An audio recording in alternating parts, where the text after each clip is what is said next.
அப்படிதான் மக்களே. நல்லது செஞ்சா காலமே கிடையாது.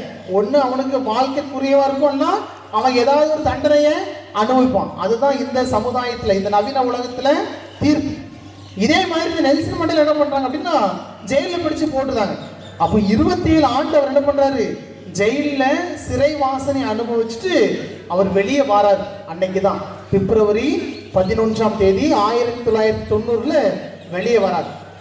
அப்போ வெளியே வந்த பிறகு எல்லாருமே பேட்டி எடுக்கிறாங்க. எப்படி இந்த அண்ணன் லைவ் போடுறாங்க மொபைலை வச்சு, ஃபாதர் என்ன சொல்றாரு, அதே மாதிரி எல்லாருமே பேட்டி எடுக்கிறாங்க. நீங்க 27 ஆண்டு உள்ள இருந்துட்டு வெளியே வந்திருக்கிறீங்க, எந்த தப்புமே நீங்க பண்ணல, சரியா? ஆனா நீங்க ஜெயிலுக்கு போகிறதுக்கு யாரெல்லாம் துணையாக இருந்தாங்களோ அவங்க நீங்க எப்படி பழி வாங்க போறீங்க அப்படி கேட்ட பொழுது அவர் அழகா சொல்லுவார். அழகான ஒரு வார்த்தையை அவர் சொல்றார்.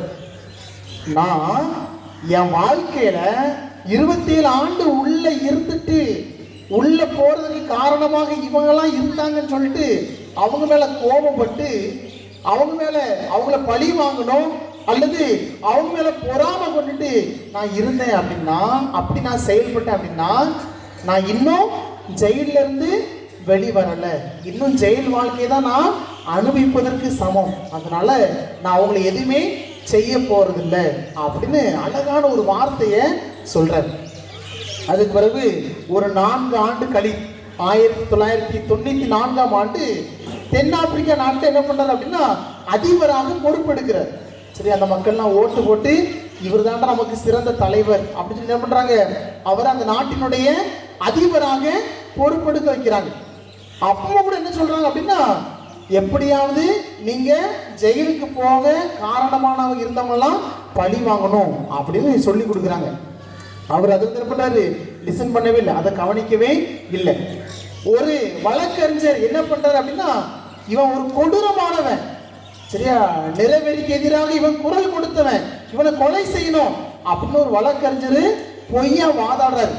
இவர் என்ன பண்றாரு, அதிபராக அந்த நாட்டினுடைய அதிபராக பொறுப்பெடுக்கும் பொழுது எந்த வழக்கறிஞர் தன்னை கொலை செய்யணும் அப்படின்னு வாதாடினாரோ அவர் என்ன பண்றாரு, சீஃப் கெஸ்டா கூப்பிடுறாரு.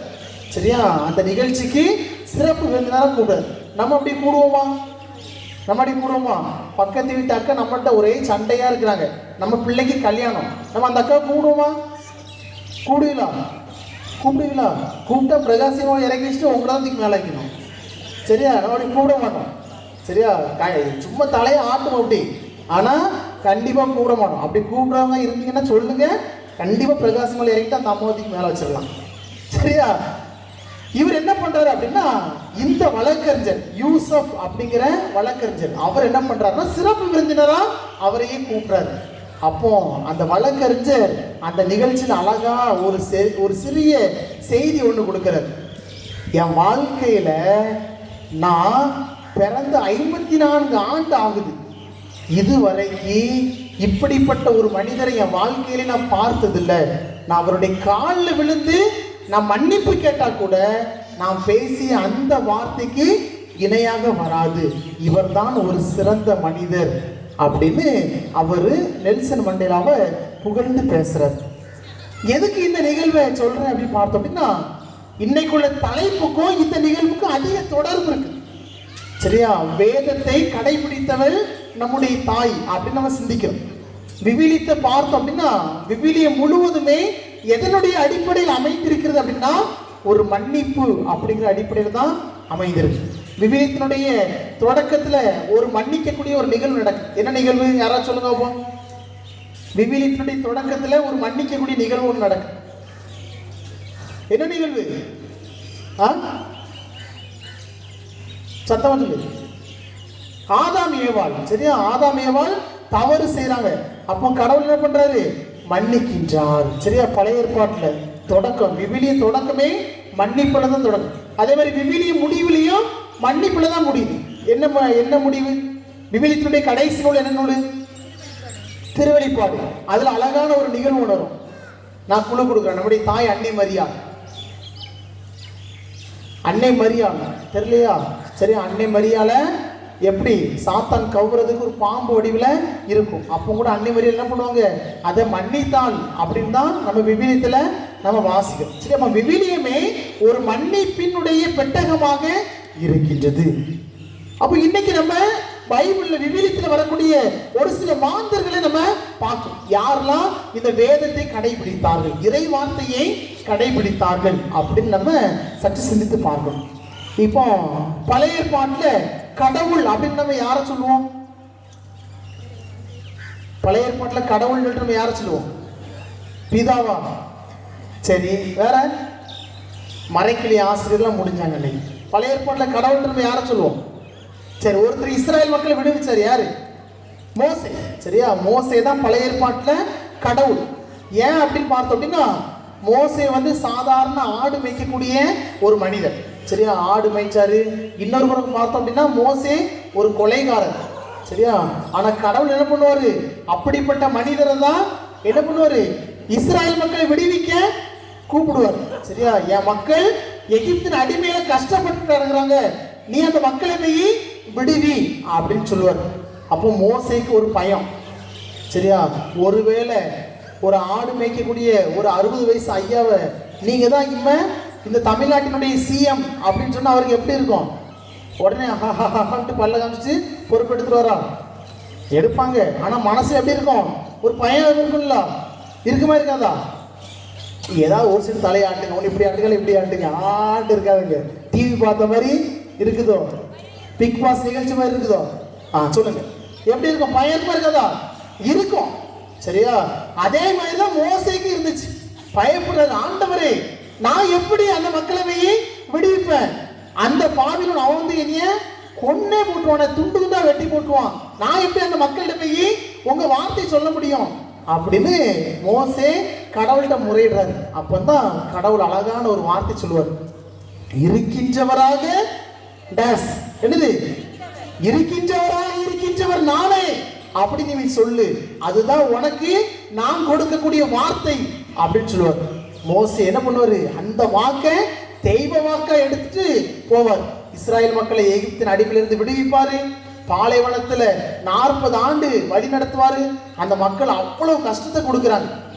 சரியா, அவ்வளவு கஷ்டத்தை கொடுக்குறாங்க. எல்லாத்தையும் என்ன பண்றாரு? மோசே வாங்கிக்கிறார். இதெல்லாம் எனக்கு தேவையா? நான் சத்ததாம ஆடை மேய்ச்சிட்டு ஒரு ஓரமா இருந்திருப்பேன், இவர் என்னை அனுப்பிட்டாரு, இந்த மக்கள் இவ்வளவு கொடுமைப்படுத்துறாங்களே அப்படின்னு அவர் புலம்பவே இல்லை. அவர் என்ன பண்றாரு? கடவுள் எனக்கு வாக்கு கொடுத்திருக்கின்றார், நான் வழி நடத்துவேன் அப்படின்னு அந்த வாக்கை தெய்வ வாக்கை எடுத்து அந்த மக்கள் 40 ஆண்டு பாலைவனத்துல வழி நடத்துறாரு. 40 ஆண்டு வழி நடத்துறாரு. அவர் எவ்வளவு கஷ்டப்பட்டிருப்பாரு. ஒரு பங்கு 5 வருஷம் கஷ்டம் வழி நடத்துறதுக்கு சாமியார் பண்ற பாடு பெரிய தலைவலியா இருக்கு. சரியா, அப்ப 40 ஆண்டு அவர் மோசே நடத்தி இருக்கிறார் அப்படின்னா அவர் எவ்வளவு கஷ்டப்பட்டிருப்பாரு அப்படின்னா மக்களே கொஞ்சம் யோசித்து பாருங்களா. காரணம் என்ன அப்படின்னா, ஒரே ஒரு காரணம், கடவுள் என்னை வழி நடத்துகின்றார், கடவுள் எனக்கு இந்த வார்த்தையை கொடுத்திருக்கின்றார், இந்த வார்த்தையை நான் கடைபிடிப்பேன் அப்படிங்கிற ஒரே ஒரு நோக்கம் தான். அதனாலதான் அந்த இஸ்ராயல் மக்கள் என்ன பண்ணாங்க? கானான் தேசத்தை அடைந்தார்கள் அப்படின்னு நாம் விடுதலை பயண நூல்ல நம்ம வாசிக்கிறோம். அதை தொடர்ந்து பார்த்தோம் அப்படின்னா இறைவாக்கினர் யோனா. சரியா, இறைவாக்கினர் யோனா. யோனாவை பத்தி நம்ம எல்லாருக்குமே தெரியும். சின்ன குழந்தையில இருந்து தள்ளாடுற பாட்டி வரைக்கும் யோனா கதையை கேட்டு அழகா சொல்லுவாங்க. சரியா, யோனா கடவுள் அழைச்சாரா, அவர் போக மாட்டேன்னாரா, திரும்ப பனிஷ்மெண்ட் கொடுத்தாரா, பெரிய திமிங்களை வாய்க்கிழமை உட்கார்ந்தாரா, அதுக்கு மன்னிப்பு கேட்டாரா, திரும்ப வெளியே வந்தாரா, திரும்ப நினிவே மக்கள் ஊருக்கு போனாரு அப்படின்னு நம்ம எல்லாருக்குமே அந்த கதை தெரியும். ஆனால் கடவுள் கொடுத்த அந்த வாக்கு என்ன பண்ணாரு? அவர் கீழ்ப்படிந்தார். சரியா, இந்த ஆமணக்கு செடியே இவ்வளவு அழகா படைத்து உருவாக்கி கடவுள் என்னை வழி நடத்துவார் அப்படிங்கிற இந்த வார்த்தையை மட்டும்தான் என்ன பண்ணாரு? கடைபிடித்தார். அதனாலதான் ஒரு சாதாரண மனிதர், யோனா வந்து இன்ஜினியர் முடிக்கல, டாக்டர்லாம் அவரு படிக்கவே இல்லை, ஒரு சாதாரண மனுஷன் இன்னைக்கு விவிலியத்துல பழைய ஏற்பாட்டுல ஒரு பெரிய இறைவாக்கினராக வாழக்கூடிய ஒரு வாய்ப்பினை கடவுள் யோனாக்கு எதுக்காக கொடுத்தார் அப்படின்னா, அவர் அந்த வார்த்தையை கடைபிடித்தார். அதனாலதான் அவருக்கு அவ்வளவு பெரிய ஒரு மகுடம். அதே மாதிரி புதிய ஏற்பாட்டுல பார்த்தோம் அப்படின்னா நம்முடைய தாய் அன்னை மரியாள். அன்னை மரியாள் 13 வயது நிரம்பிய அவ்வளவு அழகா இருக்கிறாங்க. நம்மளை மாதிரி 10 கோட்டிங் பெயிண்ட் அடிச்சுலாம் அழகுபடுத்தல அன்னை மரியாள். அன்னை மரியாள் பிறப்புல என்ன பண்ணாங்க? அவ்வளவு அழகா இருந்தாங்க. இன்னைக்கு தாய்மார்கள் பெண்கள்லாம் கோவிலுக்கு லேட்டா வர்றதுக்கு காரணம் என்ன? சாமியார் பிதாசம் போடும்போது தான் அங்க 1 கோட்டிங் பெயிண்ட் நடக்கும். சரியா, மறையர் நடக்கும் போதுதான் 5வது கோட்டிங் பெயிண்ட் நடக்கும். மஞ்சாடு வாசிக்கும் போதுதான் மெதுவாக அந்த அக்கா வருவாங்க. அவங்க சிலுவை போட்டு உட்கார்ந்து எந்திக்கிறதுல பூசையே முடிச்சிடும். சரியா? ஆனால் அன்னை மரியா அப்படி எந்த கோட்டிங்குமே பயன்படுத்தவே இல்லை. அவர் சாதாரண அந்த யூத சமுதாயத்தில் பிறக்கும் பொழுதே அவ்வளவு அழகா இருந்தாங்க. அப்பதான் கடவுள் என்ன பண்றாரு? அன்னை மரியால தேர்வு செய்கின்றாள். இந்த சமுதாயத்தை நீ தான் மீட்கக்கூடிய கருவி அப்படின்னு சொன்னோன்னு அன்னை மரியால என்ன வார்த்தை சொன்னாங்க? நான் ஆண்டவரின் அடிமை, உன் சொற்படியே எனக்கு ஆகட்டும் அப்படின்னு தன்னை முழுமையாக கடவுளிடம் சரணடைந்தாள். காரணம், அதை வாழ்நாள் முழுவதுமே அன்னை மரியாள் கடைபிடித்தாள். அந்த வாக்கை, அந்த இறை வார்த்தையை வாழ்நாள் முழுவதுமே கடைபிடித்தாள் அப்படின்னு தான் விவிலியம் நமக்கு கற்றுக் கொடுக்குது. இப்படி இந்த விவிலியத்துல பல மனிதர்கள் சான்றாக அமைகின்றார்கள் இறை வார்த்தையை, வேதத்தை கடைபிடித்ததற்கு. அதே போல நம்முடைய பாதுகாவலி புனித பிரகாசியமாலும் இந்த வேதத்தை கடைபிடித்தாள். எப்படி பிரகாசியமால் இந்த வேதத்தை கடைபிடித்தாள் அப்படின்னு பார்க்கும் பொழுது ஒரு சில பண்புகளின் வழியாக பிரகாசியமால் இந்த வேதத்தை கடைபிடித்தாள் என்று அவளுடைய வாழ்க்கை வரலாறு நமக்கு கற்றுக் கொடுக்கிறது. முதலாவதாக பார்க்கின்ற பொழுது புனித பிரகாசியமால் நம்பிக்கையோடு இருக்கக்கூடிய ஒரு தாயாக விளங்கினாள். இன்னைக்கு பார்த்தோம் அப்படின்னா நம்முடைய சமுதாயம் ஒரு நம்பிக்கை உள்ள சமுதாயமா அப்படின்னு பார்த்தோம் அப்படின்னா கண்டிப்பா சொல்லவே முடியாது. சரியா? ஒரு சைடு பார்த்தோம் அப்படின்னா பலவிதமான துன்பங்கள். நம்ம சொல்ற இந்த உலகம் நவீன உலகம், 21ஆம் ஆண்டு நூற்றாண்டு உலகம் அப்படிலாம் நம்ம சொல்றோம், நவீன உலகம்லாம் சொல்றோம். ஆனா மனிதனுடைய நம்பிக்கை எப்படி இருக்குது? குறைந்து கொண்டுதான் இருக்குது.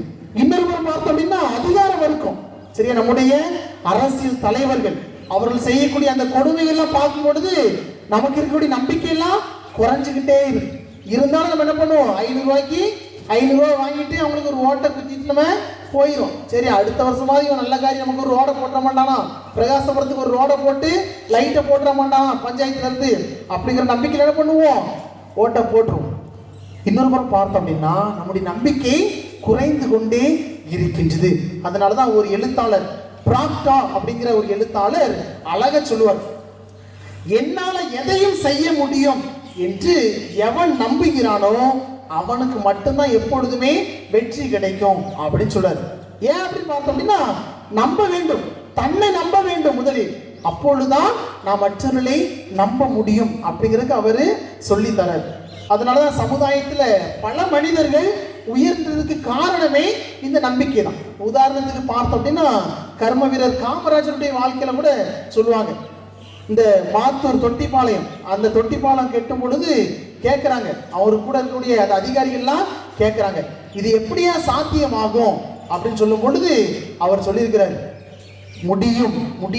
முடியாமட்டு ஒண்ணுமே கிடையாது, நாம் நம்புவோம், இந்த வேலை சிறப்பாக நடைபெறும் அப்படின்னு நம்பிக்கையின் அடிப்படையில் கட்டப்பட்டதுதான் அந்த மாத்தூர் தொட்டிப்பாலம். அவர் அந்த திறப்பு விழாக்கு பேட்டி கொடுக்கும் பொழுது அழகா சொல்றார், உங்க வாழ்க்கையில நீங்க எதையும் செய்ய முடியும் அப்படி நம்பினீங்க அப்படின்னா கண்டிப்பா உங்களால முடியும் அப்படின்னு அவர் சொல்லி கொடுக்கிறார். அதனாலதான் பவுலடியார் எபிரேயருக்கு எழுதிய திருமுகம் அதிகாரம் 11 வசனம் 1 அழகாக கூறுவார், நம்பிக்கை என்பது நாம் எதிர்நோக்கி இருப்பது கிடைக்கும் அப்படிங்கிற ஒரு உறுதியான ஒரு நம்பிக்கை தான் நம்முடைய வாழ்க்கையை செழுமைப்படுத்தும் அப்படின்னு சொல்றார். அதனாலதான் இயேசு தான் செய்த அந்த புதுமைகள், சரியா? இயேசு எத்தனை புதுமைகள் செய்தார்? இயேசு எத்தனை புதுமைகள் செய்தார்? நான் ஒரு நாள் இந்த சபரியார் குருசடி உண்டுல்லங்க, குருசடி உண்டுல்ல, அந்த குருசடி வரும்போது நான் இதே கேட்டிருக்கேன், இதே கேள்வி கேட்டுனா உங்களுக்கு சொல்லி இருந்திருக்கேன், வசந்தன் ஃபாதர் உங்களுக்கு பங்கு ஃபாதராக இருக்கும்போது. இயேசு எத்தனை புதுமை செஞ்சார்? எத்தனை புதுமை செஞ்சார் தெரியல, சரியா? மறந்துட்டு. நேற்று என்ன குழம்புல சாப்பிட்டிய? அதெல்லாம் ஞாபகம் இருக்கு, சரியா? நேற்று என்ன சாப்பிட்டேன், இன்னைக்கு என்ன சாப்பிட்டேங்கிறதெல்லாம் ஞாபகம் இருக்கு. ஏசு எத்தனை புதுமை செஞ்சார் அப்படின்னு கேட்டால் தெரியாது, சரியா? மறக்கவே கூடாது. என்ன விவிலிய ஆசிரியர்கள் பதிவு செய்கிறாங்க, 23 புதுமைகள் அப்படின்னு பதிவு செய்கிறாங்க. அதில் குணமளிக்கக்கூடிய புதுமை எத்தனை செய்கிறார் அப்படின்னு பார்த்தோம் அப்படின்னா 12, சரியா? 12 குணமளிக்கக்கூடிய புதுமையை இயேசு செய்தார். அந்த 12 குணமளிக்கக்கூடிய புதுமைக்குமே இயேசு எப்படி சுகத்தை கொடுத்தார் அப்படின்னா, நீ இதை செய்ய முடியும் என்று விசுவசிக்கிறாயா அப்படின்னு கேட்டுதான் இயேசு என்ன பண்றாரு, சுகத்தை கொடுத்தார் அப்படின்னு நாம் ஒத்துமை நற்செய்தி நூலிலே நாம் வாசிக்கின்றோம். அதை நம்முடைய தாய் புனித பிரகாசிமாளுடைய வாழ்க்கையிலே அதை கடைபிடிக்கின்றார். நம்பிக்கை தான் புனித பிரகாசிமாளுடைய வாழ்க்கையினுடைய அடிப்படையாக இருக்குது. சரியா? புனித பிரகாசிமாளுடைய தாய் இரத்த போக்குனால கஷ்டப்படுறாங்க, அவ்வளவு கஷ்டப்படுறாங்க. அப்போ எங்கெங்கெல்லாமோ செஞ்சு எல்லா புனிதனுடையுமே ஜெபிக்கிறாங்க. அப்பொழுது அவங்களுக்கு ஒரு விடுதலையே கிடைக்கல. அப்போ அவங்க வீட்டுக்கு பக்கத்தில் இருக்கக்கூடிய புனித ஆகத்தா அப்படிங்கிற அந்த புனிதனுடைய அந்த கெபிக்கு செஞ்சு மஞ்சாடுறாங்க. அப்பந்தான் அந்த ஆகத்தா புனித பிரகாசிமாளுக்கு அழகான ஒரு இறை வார்த்தையை, ஒரு இறை சிந்தனையை கொடுக்கிறாங்க. நீ இவ்வளவு விசுவாசத்தோடு இருக்கிறிய, உன் தாய்க்கு நான் சுகத்தை கொடுப்பேன், நீ பயப்படாத அப்படிங்கிற அந்த வார்த்தை தான் புனித பிரகாசிமாளினுடைய தாய்க்கு ஒரு புது வாழ்வை, ஒரு புது சுகத்தை கொடுத்தது என்று புனித பிரகாசிமாளுடைய வாழ்க்கை வரலாறு கற்றுக் கொடுக்குது. அதே மாதிரி பார்த்தோம் அப்படின்னா பேரரசர் டயோக்ளோசன் அப்படின்னு ஒருத்தர் ஒரு பேரரசராக இருக்கிறார். அவருடைய ஆட்சி காலத்துல பார்த்தோம் அப்படின்னா எல்லா கிறிஸ்தவ ஆலயங்களையும் உடைக்கிறாங்க. அது மட்டும் இல்லாமல் திருத்தொண்டர்கள், பிரகாசிமால் வாழ்ந்த காலத்துல திருத்தொண்டர்கள் அதிகமா இருந்தாங்க. கடவுளுடைய வார்த்தையை எடுத்துரைப்பதற்காக அவங்க அவ்வளவு பேரையும் வெட்டி கொள்றாங்க. அதே மாதிரி பேராயர்கள் எல்லாருமே சாகடிக்கிறான் இந்த பேரரசர் டயோக்ளோசன். அப்போ பிரகாசிமால் என்ன பண்றாங்க, கொஞ்சம் கொஞ்சமா இறை வார்த்தையை பறைசாற்றுறாங்க. அப்போ இந்த பேரரசு டயோக்ளோசனுக்கு செவிக்கு வருது, இந்த அம்மா விட்டோம் அப்படின்னா நான் தான் இயேசு அப்படின்னு சொல்லிடுவாங்க போல, அந்த அளவுக்கு கடவுளுடைய வார்த்தையெல்லாம் பறைசாற்றுறாங்க. அதனால தயவு செஞ்சு அவங்களுக்கு ஏதாவது நம்ம ஒரு கொடுமையை கொடுக்க வேண்டும், ஒரு தண்டனையை கொடுக்க வேண்டும் அப்படின்னு அரசனுடைய காதுக்கு வருது. அப்போ அரசர் கட்டளையிடுறாரு, அவளை உடனே பிடிச்சிட்டு வா அப்படின்ட்டு. அப்போ பிரகாசிமால் என்ன பண்றாங்க, பிடிச்சு கொண்டு போறாங்க ஒரு பெரிய சூளை, அதுக்குள்ள தீ மூட்டி பிரகாசிமாலை எப்படியாவது கொன்று விட வேண்டும் அப்படின்னு தீர்மானிக்கிறாங்க. இப்போ இன்னைக்கு நம்மள ஒரு தீ, நீ வந்து இதுல எல்லாரும் தயவு செய்து எதிர்த்து ஓடிருங்க, இல்லை அப்படின்னா உங்களெல்லாம் சுட்டு கொன்றுவேன் அப்படின்னு நம்ம சொன்னோம் அப்படின்னா இதுல எத்தனை பேர் இருப்போம், எல்லாருமே ஓடிடும். சரியா? பிரகாசவரம் இங்க இதை மட்டும் இல்ல, ஊரே காலி பண்ணி ஓடிடும். எனக்கு இந்த ஊரே வேண்டாமா, பிரகாசவரமே எனக்கு வேண்டாம், ஆளை விட்டா போதும், பிரகாசிமாலும் வேண்டாம், இயேசு வேண்டாம் அப்படின்னு நம்ம ஓடிடும். ஆனா பிரகாசிமா என்ன பண்றாங்க, நான் ரெடி, நான் கடவுளை நம்புகின்றேன், எனக்குள் இருக்கக்கூடியவர் மிக பெரியவர், இந்த அரசரை விட பெரியவர் அப்படின்னு பிரகாசிமால் நம்பியதனால்தான் புனித பிரகாசிமாளுடைய வாழ்வு ஒரு சிறந்த ஒரு வாழ்வாக இருக்கின்றது. அவளுடைய நம்பிக்கை தான் அந்த இறை வார்த்தையை கடைபிடிப்பதற்கு தூண்டுதலாக இருந்ததாக அவளுடைய வாழ்க்கை வரலாறு கற்றுக் கொடுக்குது. இன்னைக்கு நம்மகிட்ட இந்த நம்பிக்கை இருக்கிறதா அப்படின்னு சிந்தித்து பார்க்க வேண்டும். இன்னைக்கு பார்த்தோம் அப்படின்னா பல பேருடைய வாழ்க்கை எப்படி இருக்கு அப்படின்னா, கோவிலுக்கு நம்ம டெய்லி வருவோம். சரியா? டெய்லி கோயிலுக்கு வருவோம். ஆனா ஒரு சின்ன வயிற்று வலி வந்துச்சு அப்படின்னா நம்ம உடனே என்ன செய்வோம், பிரகாசிமா நீ இந்த ஊர்ல இருக்கியா இல்லையா, கடவுளே நீர் இருக்கிறா இல்லையா அப்படிங்கிற கேள்வியை நம்ம கேட்போம். இன்னும் ஒரு சிலர் ஏதாவது ஒரு 3-4 நாள் தொடர்ந்து காய்ச்சல்ல படுத்துட்டோம் அப்படின்னா நம்ம உடனே என்ன பண்ணுவோம், நம்ம ஜாதக புக்கெல்லாம் தேடுவோம். ஜாதகம் பழைய காலத்துல எழுதியிருப்பாங்க, அந்த புக்கெல்லாம் தேடுவோம். தேடிட்டு இந்த 5-6 முத்தை உருட்டுவான்ல, சோசி பாப்பானோட முத்தை உருட்டி அவங்ககிட்ட போய் நிற்போம் மறுநாள் காலையில. அதுவும் ஒன்றும் இல்லை, முந்தின நாள் நைட்டு ஏதாவது வயசான தாத்தா சொல்லியிருப்பாரு, உனக்கு ஏதோ சூனியம் வச்ச மாதிரி இருக்குது, நீ எதுக்கு போய் பார்த்துட்டு வாங்க அப்படின்ட்டு சும்மா இருந்த சந்தை இவர் என்ன பண்ணுவாரு, கூடங்க ஊதி விடுவாரு. இவர் காலையில விடிஞ்சு விடியாமையும் ஜோசியக்காரன் வீட்டுல போய் நிற்பான். இன்னைக்கு ஜோசியக்காரர்ல யாரு அதிகமா தேடி போறாங்க அப்படின்னா கிறிஸ்தவ கூட்டம் தான் ஜோசியக்காரன் அதிகமாக தேடி போகுது அப்படிங்கிறதுக்கு நம்முடைய விழுக்காடை நமக்கு கற்றுக் கொடுக்கிறது. காரணம் என்ன அப்படின்னா, பிரகாசிமாலை போல நாம் கடவுளை நம்பவில்லை அப்படின்னு தான் இது சான்றாக அமைகிறது. அப்ப நாம் வேதத்தை, இறைவார்த்தை நான் கடைபிடிக்க வேண்டும் என்றால் முதலாவதாக நான் கடவுளை நம்ப வேண்டும். அதுதான் வேதத்தை கடைபிடிப்பதற்கான ஒரு சான்றாக இருக்கிறது. இரண்டாவதாக பார்த்தோம் அப்படின்னா துணிவு இருக்க வேண்டும். துணிவு தான் நாம் இறை வார்த்தையை கடைபிடிப்பதற்கான ஒரு சான்றாக இருக்குது. இன்னைக்கு நம்முடைய இந்த நவீன உலகத்துல நாம் துணிவோடு இருக்க முடியுதா அப்படின்னு பார்த்தோம் அப்படின்னா கண்டிப்பா கிடையாது. சரியா, ஒரு அச்சம் நிறைந்த ஒரு சமுதாயமாக இது மாறி வருது. ஒரு 10 நாட்களுக்கு முன்பதாக கோயம்புத்தூர்ல ஒரு மாவட்ட ஆட்சியர் அவருடைய அலுவலகத்திற்கு முன்பாக ஒரு குடும்பம் தீக்குளித்து இறந்ததை நாம் கேள்விப்பட்டிருப்போம். காரணம் என்ன அப்படின்னா, அவங்க வாங்கி அந்த கடனுக்கு வட்டி கொடுக்க முடியல. கஷ்டப்பட்ட குடும்பம் என்ன பண்றாரு, குடும்பம் தன்னுடைய மனைவி குழந்தையெல்லாம் கூட்டு கொண்டு வந்து அந்த மாவட்ட ஆட்சியர் அலுவலகத்தின் முன்பாக தீக்குளித்து இறந்த நிகழ்வை நாம் அனைவருமே கேள்விப்பட்டிருப்போம். இன்னைக்கு பார்த்தோம் அப்படின்னா இன்னொருவர் பார்க்கின்ற பொழுது குழந்தைகள் தேர்வை கண்டு தன்னுடைய வாழ்வை இழக்கக்கூடிய குழந்தைகள் அதிகரித்துக் கொண்டே இருக்கின்றார்கள். காரணம் என்ன அப்படின்னா, நம்முடைய குழந்தைகளுக்கு நாம் துணிவை கற்றுக் கொடுக்கவில்லை. அதனால்தான் உளவியல் சிந்தனையாளர் சிக்மண்ட் ஃப்ராய்ட் மிக அழகாக கூறுவார், உங்களுடைய அச்சம் தான் உங்களுடைய வாழ்வினுடைய அழிவுக்கு காரணமாக இருக்குது அப்படின்னு அழகா சொல்லுவார். என்னுடைய வளர்ச்சிக்கு எது தடையாக இருக்குது அப்படின்னா அச்சம் தான் தடையாக இருக்குது அப்படின்னு அழகா சொல்லுவார். அதனாலதான் இயேசு தன்னுடைய மார்க் நற்செய்தி அதிகாரம் 6 வசனம் 50 மிக அழகா சொல்லுவாரு, ஏன் அஞ்சுகிறீர்கள், துணிவோடு இருங்கள் அப்படின்னு தன்னுடைய சீடர்களுக்கு துணிவை கற்றுக் கொடுப்பதை நாம் பார்க்கின்றோம். மோசேயிடம் சொல்லுவார் அழகா, அஞ்சாதே, நான் உன்னோடு இருக்கிறேன், உனக்கு எப்பொழுதும் நான் பக்கபலமாக இருப்பேன் என்று துணிவை கற்றுக் கொடுப்பதை நாம் பார்க்கின்றோம்.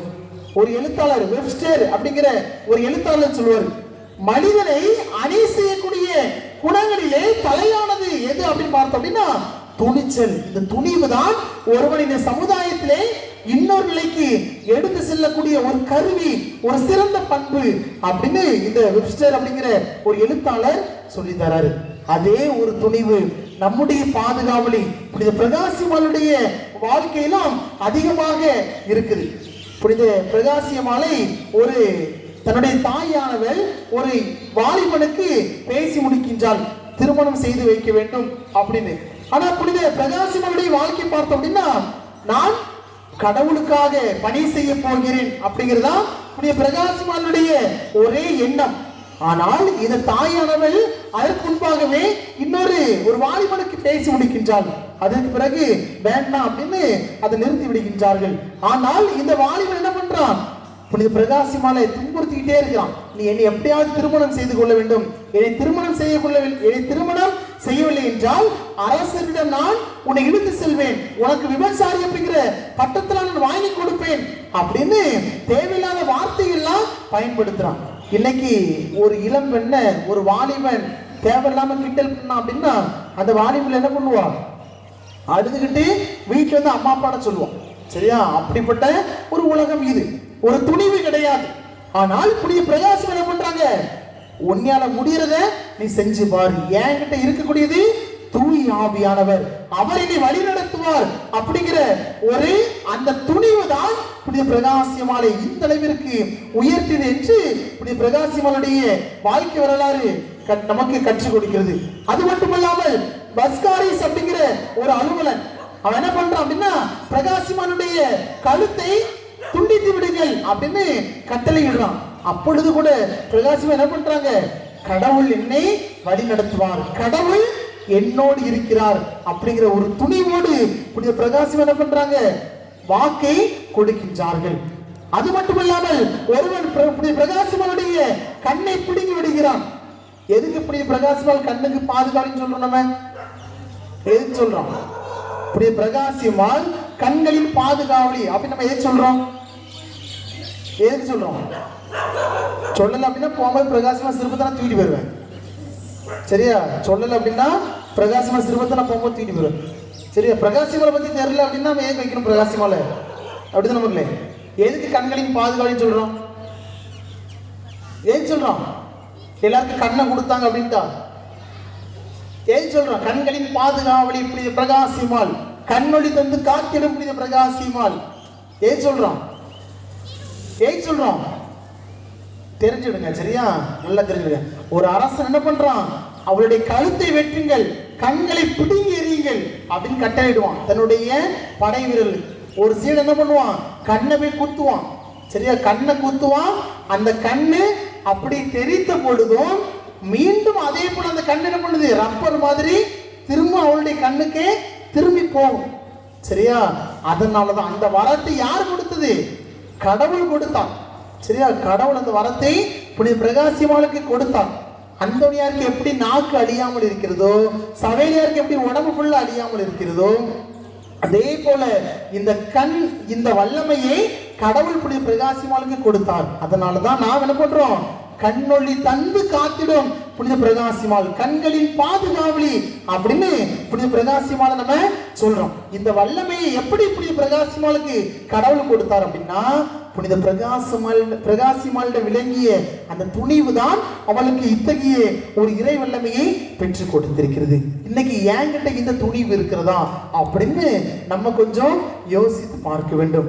எவ்வளவு துன்பங்கள் வந்தாலும், எவ்வளவு சோதனைகள் வந்தாலும், இந்த இறை வார்த்தையின் அடிப்படையிலே, இந்த இறை வார்த்தை கற்றுத் தருவதன் வழியாக என்னுடைய வாழ்க்கையிலே நான் துணிவை பெறுகிறேனா என்று சிந்தித்து பார்க்க வேண்டும். இன்னைக்கு எத்தனை பேர் குடும்பத்துல சோதனை வரும் பொழுது, குடும்பத்துல மன கஷ்டம் வரும் பொழுது இறை வார்த்தை திறந்து பார்க்கிறோம்?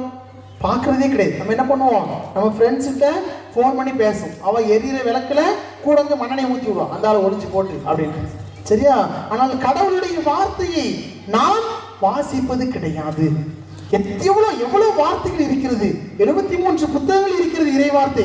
73 அந்த நூல்கள்ல எட்டாவது ஒரு வார்த்தை வழியாக கடவுள் நமக்கு பேசுவார். அதுதான் நம்முடைய வாழ்க்கையிலே துணிவை கொடுக்கும். புனித பிரகாசிமாலுக்கு இந்த துணிவை கடவுள் கொடுத்தார் என்றால், இறை வார்த்தையின்படி தன்னுடைய வாழ்க்கையை புனித பிரகாசிமால் அமைத்துக் கொண்டான். அதுதான் அவளுடைய வாழ்விலே இத்தகைய ஒரு துணிவை கொடுத்தது. மூன்றாவதாக பார்க்கின்ற பொழுது எளிமை. புனித பிரகாசிமால் தன்னுடைய வாழ்விலே எளிமையோடு அவள் வாழ்ந்தாள். அந்த எளிமைதான் அவளை இந்த இறை வார்த்தையை கடைபிடிப்பதற்கு தூண்டுதலாக இருக்கின்றது. இன்னைக்கு சமுதாயத்தில் பார்த்தோம் அப்படின்னா நிறைய மனிதர்களை இந்த எளிமைக்கு சான்றாக எடுத்து கூற முடியும். ஒரு சில மாதங்களுக்கு முன்னதாக இருந்த இறந்து போன ரத்தன் டாட்டா, அவருடைய வாழ்வு இதற்கு ஒரு எடுத்துக்காட்டு. நம்ம ஆண்டவர் இயேசு கிறிஸ்து கூட அழகாக சொல்லுவார், எளிமையான உள்ளத்தோர் பேறு பெற்றோர், உங்களுடைய வாழ்விலே எளிமையை கடைபிடிக்க வேண்டும் என்று கற்றுக் கொடுக்கின்றார். நம்முடைய பாதுகாவலே புனித பிரகாசிமாளுடைய வாழ்க்கையில கூட பார்க்கிறோம். புனித பிரகாசிமால் தன்னுடைய வாழ்விலே எளிமையை கடைபிடித்தார். நான் அணக்கரை பங்குல சின்ன ஃபாதரா இருந்தேன் ஒரு வருஷம். அப்போ எனக்கு அங்க போனது எனக்கு பிரகாசிமாலை பத்தி தெரியும். சரி, தப்பா நினைச்சுக்கிட்டாங்க.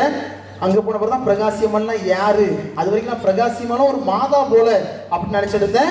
அதுக்கு பிறகு ஒரு பெண் மறை சாட்சி அப்படிங்கிறத தெரிய வந்துச்சு. அப்போ பிரகாசியம்மனுடைய வாழ்க்கை வரலாறுலாம் வாசித்து ஒரு சில பிரசங்கள்லாம் வைக்கும் பொழுது ஒரு ஆர்வம், எப்படியாவது பிரகாசியம்மாளுக்கு ஒரு சிறிய குறும்படம் ஒன்று எடுக்கணும் அப்படின்னு. அப்போ அங்கே பங்கு போகிற செல்வரத்னம் அவங்க இந்த ஊடகத்தில் ரொம்ப ஆர்வம். அப்போ அதை எழுதியாச்சு, அந்த கதை மாற்றங்கள்லாம் எழுதியாச்சு. எழுதி எப்படியாவது இதை நடிக்க வைக்கணும் அப்படின்ட்டு ஒவ்வொரு ஊரா கேமரா வச்சுட்டு அலையிறோம். ஒரு வேன்ல ஆளுகளெல்லாம் கூட்டிட்டு நடிக்க வைக்கணும்ல, எப்படியாவது படம் எடுக்கணும் அப்படிங்கிற ஒரு 45 நிமிடம் ஒரு குறும்படமா அந்த பிரகாசினுடைய வாழ்க்கை வரலாறா எடுத்தோம். அப்போ ஒரு வீட்டுக்கு பக்கத்துல ஒரு முஸ்லீம் ஏரியா ஒன்று இருக்கு. சரியா? பக்கத்துல முடவன்குளம் அப்படிங்கிற ஒரு ஊர்ல முஸ்லீம் ஏரியா இருக்கு. அப்போ ஒரு பெரிய பழைய காலத்து வீட தேர்வு செய்தாச்சு. அந்த வீட்டு தான் நாங்கள் என்ன பண்ணோம், பிரகாசினுடைய வீடா எடுத்தோம். அப்போ ஒரு சின்ன ஒரு நிகழ்வு என்னுடைய மனதிலே அவ்வளோ ஒரு நெருடலை உருவாக்கி, அதனால தான் சொல்லவாங்க. என்ன கதை அப்படின்னா, பிரகாசிமா வெளியே வருவாங்க. ஒரு கால் உடைஞ்ச ஒரு பிள்ளை வந்து பிரகாசிமால்கிட்ட போய் எனக்கு பிச்சை போடுங்க அப்படின்னு கேட்பாங்க. அப்போ பிரகாசிமால் வந்து உதவி செய்யணும். இதுதான் அவங்களுடைய கான்செப்ட். அப்போ பிரகாசிமா வெளியே வருவாங்க, இந்த பிள்ளை போய் பிச்சை கேட்கும். பிரகாசிமா என்ன பண்ணுவாங்க அப்படின்னா, கழுத்தில் கிடந்த நகையை, கழுத்தில் கிடந்த செயினை அவங்க அம்மா ஏதோ மேரேஜ் வீட்டுக்கு போகிறக்காக பிரகாசிமா ரெடி பண்ணிட்டு இருப்பாங்க. பிரகாசிமா என்ன பண்ணுவாங்க, கழுத்தில் நடக்கிற செயினை கலத்தி அந்த பிள்ளைகிட்ட கொடுப்பாங்க. இதுதான் அந்த நிகழ்வு. அப்போ என் பக்கத்தில் நான் சொல்லி கொடுத்துட்டு இருக்கிறேன், என் பக்கத்தில் ஒரு சின்ன பையன் கேட்குறான், ஃபாதர் இந்த சின்ன பிள்ளை இப்படி செயினை கலத்தி கொடுக்குறா, எங்கள் வீட்டில் எங்கள் அம்மா கழுத்தில் நிறைய செயின் இருக்குது, அப்போ நானும் எங்கள் வீட்டில் போய் கலத்தி கொடுப்பேன். எங்கள் வீட்டுக்கு யாராவது பிச்சை கேட்டு வந்தாங்கன்னா எங்கள் அம்மா கழுத்தில் இருக்கிற செயின்லாம் கலத்தி நான் கொடுத்துருவேன் அப்படின்னு அந்த பையன் சொன்னான். ஏன் சொல்கிறேன் அப்படின்னா, ஒரு சிறிய குறும்படத்தை தான் நாங்கள் எடுப்பதற்காக சென்றோம். ஆனால் அது ஒரு குழந்தையினுடைய உள்ளத்தில் எந்த அளவிற்கு ஒரு மாற்றத்தை கொடுத்திருக்கிறது அப்படிங்கிறதுக்காக தான் இதை சொல்கிறேன். பிரகாசிமால் வாழ்க்கை முழுவதுமே எளிமையாக வாழ்ந்து தன்னிடம் இருந்த அனைத்துமே மற்றவர்களுக்கு உதவியாக கொடுத்தாள் அப்படின்னு அவளுடைய வாழ்க்கை வரலாறு கற்றுக் கொடுக்கிறது. விவிலியம் நமக்கு அதை தான் நமக்கு கற்றுக் கொடுக்கிறது. உங்களுடைய வாழ்க்கையிலே எளிமைதான் உங்களை இந்த சமுதாயத்தை உயர்த்தும் அப்படிங்கிறத கற்றுக் கொடுக்கிறது. அன்பு மக்களை, இந்த நாளிலே நாம் சிந்தித்து பார்க்க வேண்டும். புனித பிரகாசியம்மாள் எவ்வாறு வேதத்தை கடைபிடித்தாள் அப்படிங்கிறதுக்கு எது சான்றாக இருந்தது அப்படி பார்த்தோம் அப்படின்னா, அவளிடம் விளங்கிய அந்த நம்பிக்கை. இரண்டாவது, அவளிடம் விளங்கிய அந்த ஒரு துணிவு, எதையும் என்னால் செய்ய முடியும் அப்படிங்கிற துணிவு. மூன்றாவது, கடவுள் எவ்வாறு தன்னுடைய மகனை எளிமையாக பிறக்க செய்தாரோ அதே போல நானும் எளிமையாக இருப்பேன் என்று அந்த ஒரு பண்பு தான் அவள் வேதத்தை கடைபிடித்தாள் அப்படிங்கிறதுக்கு சான்று. சும்மா பைபிளை கோயிலுக்கு வரும்போது நான் தூக்கிட்டு வரேன், வீட்டில் கொண்டு வைக்கிறேன். ஆனால் வெளியே வந்த பிறகு கோயிலில் இருக்கும்போது பெரிய பிதாசனை போட்டு பைபிளை 3 நேரம் முத்தம் கொடுத்துட்டு வெளியே வந்த பிறகு நான் பரிசேர வாழ்ந்தேன் அப்படின்னா அதனால ஒரு பயனும் கிடையாது. அது கற்றுக் கொடுப்பது போல நான் என்னுடைய வாழ்க்கையை மாற்றி அமைத்தேன் என்றால் அதுதான் உண்மையான ஒரு சிறந்த கிறிஸ்தவனுக்குரிய ஒரு வாழ்வாக இருக்கின்றது. எனவே அன்பு பிள்ளைகளே, புனித பிரகாசியம்மாள் எவ்வாறு இந்த வேதத்தை கடைபிடித்தாலோ அதே போல நாமும் நம்முடைய வாழ்க்கையிலே வேதத்தை கடைபிடிப்போம். இறை வார்த்தை கற்றுத் தருவதை நாம் உள்வாங்குவோம், அதன்படி வாழ்க்கையை அமைத்துக் கொள்வோம். அதற்கான வரவேண்டி தொடர்ந்து நாம் நற்கருணை நாதனுக்கு மன்றாடுவோம். ஆமென்.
காணவா வழிகாட்டும் என் தெய்வமே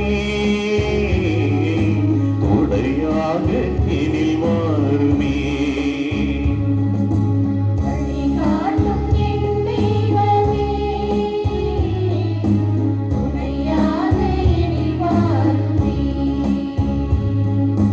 நதி மீது அலைந்தாடும் மகள் போலவே கதியேதும் தெரியாமலே நான் தடுமாறும் நிலை மாறுமே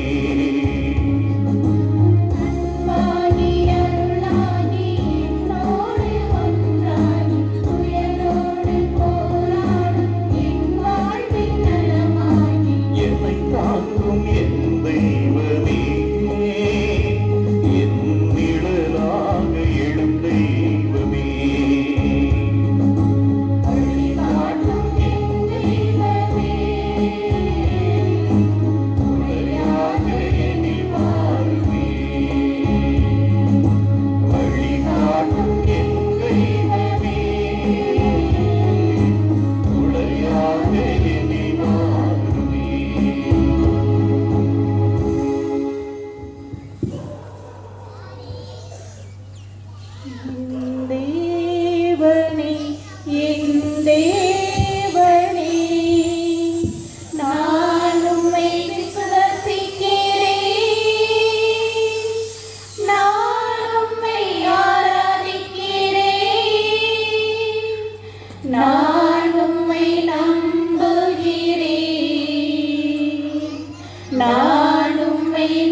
விசுவசிக்காதவர் காலவும் உம்மை ஆராதிக்காதவர் காலவும் உம்மை நம்பாதவர் காலவும் உம்மை நேசிக்காதவர் காலவும் உமது மன்னிப்பை கேட்கிறேன்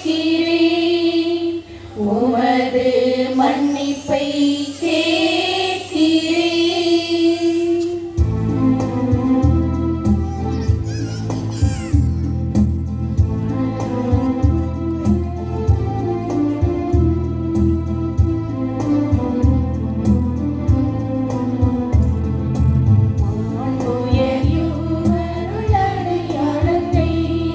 தாழ்த்து பணிந்து ஆராதிப்போம் பழைய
ஜெபிப்போமாக.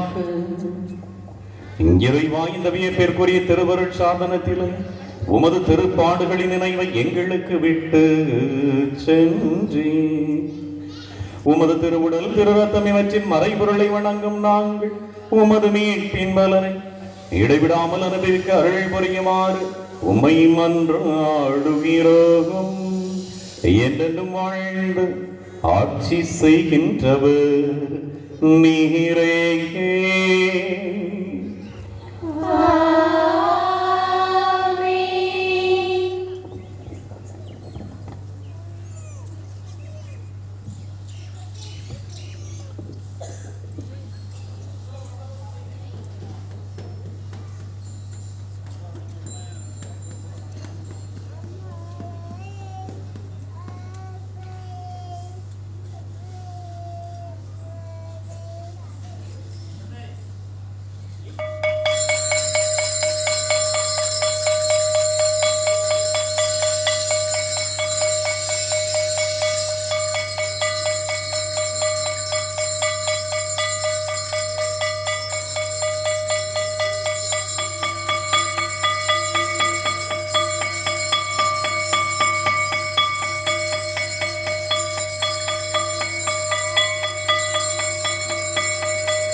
அன்பிற்குரியவர்களே, உங்கள் அனைவருக்கும் மீண்டும் நம்முடைய பாதுகாவலி புனித பிரகாசியம்மாள் திருவிழாவின் 7ஆம் நாள் வாழ்த்துக்களையும் ஆசீர்வாதங்களையும் தெரிவித்துக் கொள்ளுகின்றேன். இந்த நாளிலே நாம் அருமையாக காலையில் திருப்பலி, மாலையில் நற்கருணை ஆசிரை நாம் பெற்றுச் சென்றிருக்கிறோம். இந்த நாளை சிறப்பு செய்தவர்கள் நம்முடைய பள்ளியில், நம்முடைய ஊரில் செயல்படுகிற புனித லூசியா தொடக்கப்பள்ளி மாணவ மாணவர்கள், ஆசிரியர்கள், அவர்களுக்கு நம்முடைய நன்றிகளை வாழ்த்துக்களை நாம் தெரிவித்துக் கொள்வோம். அன்பிற்குரியவர்களே, நாளை 8ஆம் திருவிழா. நாளை 8ஆம் திருவிழாவை சிறப்பிக்கிறவர்கள் நம்முடைய ஊரில் உள்ள புதிய சவேரியா சபை இளைஞர்கள் இல்லையா? எனவே நாளை மாலை திருப்பலி எங்கு நடைபெறும்? சவேரியார் குருசடியிலே நடைபெறும். வழக்கம் போல இங்கே வந்து உட்கார்ந்துடாம எல்லாரும் எங்கே வந்துடணும்? சவேரியார் கெவிக்கு வந்து விட வேண்டும் என்று உங்களை அன்போடு கேட்டுக்கொள்ளுகிறேன். நாளை நாளிலே நம்முடைய பாதுகாவலி புனித பிரகாசியம்மாள் அழகு மிகுந்தவர் என்கிற தலைப்பிலேயே சிந்திக்க இருக்கின்றோம். எனவே நாளைய நாள், அதோடு அதுக்கு பிறகு 9ஆம் திருநாள் வந்துடும் இல்லையா? நற்கருணை பௌரி வெஸ்பஸ் எல்லாமே. எனவே நாளை ஏற்கனவே சொன்னது போல உறுதி பூசல் பெறுகிறவர்களுக்கான பயிற்சி வகுப்பு. அவங்களை படிக்காண்டான்னு சொல்லியாச்சு, அதனால ஒரு நாள் பயிற்சியாவது கொடுக்கணும் இல்லையா? அது என்னென்னையாவது தெரிஞ்சுக்கணும்ல, அது எப்படி வரணும் எப்படி போகணும்னையாவது தெரியணும்ல. எல்லாம் பிஷப் சத்தம் போடுவாங்க இல்லையா? எல்லா இடத்துலையும் படிக்க வைப்பாங்க. நமக்கு அந்த அளவுக்கு நமக்கு நிறைய பேர் படிக்கணும்னு பயந்ததுனால படிக்கிறதுக்கு விட்டுட்டேன். அதனால் பயிற்சி இருக்கும் இல்லையா? எப்படி வரணும் போகணுங்கிற பயிற்சியாவது இருக்கணும்ல. என்ன செய்யணும், அது என்னது, உறுதி புஸ்தலம்னா என்னது, ஒரு பண்டமா நல்ல நற்கரண மாதிரி ஏதாவது தருவாங்களா, அப்படிலாம் இல்லைங்கிறத தெரிந்து கொள்ளணும்ல. அது பரிசுத்த ஆவியானவரை பெறுகிற நிகழ்வு. எனவே அதற்கான பயிற்சி அதிலே கண்டிப்பாக கலந்து கொள்ள வேண்டும். அந்த பயிற்சி முடிந்த பின்பாக எல்லோருக்கும் ஒரு சீட்டு தரப்படும். அந்த சீட்டை தான் வருகிற பொழுது, உறுதி புஸ்தல் வருகிற பொழுது கொண்டு வர வேண்டும். ஏனென்று சொன்னால் உறுதி புஸ்தல் தனித்தனியாக கொடுப்பது. எப்படி ஞானஸ்தானம் கொடுக்குறோமோ, இப்போ ஞானஸ்தானம் ராஜனுக்கு கொடுக்குறேன்னு வச்சுக்கிட்டுங்களேன். ராஜன் தந்தை மகன் தூய ஆவியரின் பெயரால் நான் உன்னை கழுவுகிறேன் அப்படி சொல்லி தான் ஞானஸ்தானம் கொடுப்போம் இல்லையா? திருமுழுக்கு உறுதி புஸ்தல் கொடுக்கிற பொழுதும் பேரை சொல்லி தான் கொடுப்பாங்க. ராஜன் பரிசுத்த ஆவியின் முத்திரையை பெற்றுக்கொள், பரமதந்தையின் உன்னத கொடை அவரே, அப்படி பேரை சொல்லி தான் ஒவ்வொருக்கும் தனிப்பட்ட விதத்தில் கொடுக்கப்படுகிற ஒரு அருட்சாதனம் இந்த உறுதி புஸ்தல் இல்லையா? மொத்தமாக வந்து கொடுக்கறது இல்லை. எனவே அதற்கான பயிற்சி மிக மிக முக்கியம். எனவே நாளை காலை 10 மணிக்கு தூத்துக்குடியிலிருந்து கேட்டிகிஸ்ட் அவர் நம்முடைய வேதியர் சுதன் அவர்கள் சர்வகுளம் ஊருக்கு தூத்துக்குடியிலே வேலை செய்கிறார்கள். தூத்துக்குடி நற்செய்தி நிறுவனத்திலே அவர்கள் 2 நாட்கள் நம்மோடு இருப்பதற்கு செய்து தந்திருக்கிறார்கள். 2 நாட்கள் அவர்கள் பயிற்சி கொடுப்பார்கள். நாளை காலை 10 மணிக்கு அந்த பயிற்சி ஆலயத்திலே ஆரம்பிக்கும். உறுதி புஸ்தகத்தில் பெறுகிறவர்கள் அனைவரும் அதில் கலந்து கொள்ள வேண்டும் என்று உங்களை என்போடு கேட்டுக்கொள்கிறேன். உதிப்பாடு.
எங்கள் சத்தங்களை மீது எங்களை ரட்சித்துக் கொள்ளுங்கள் சர்வேஸ்வரா பிதா சுதன் பரிசுத்த ஆவியின் பேராலே ஆமென்.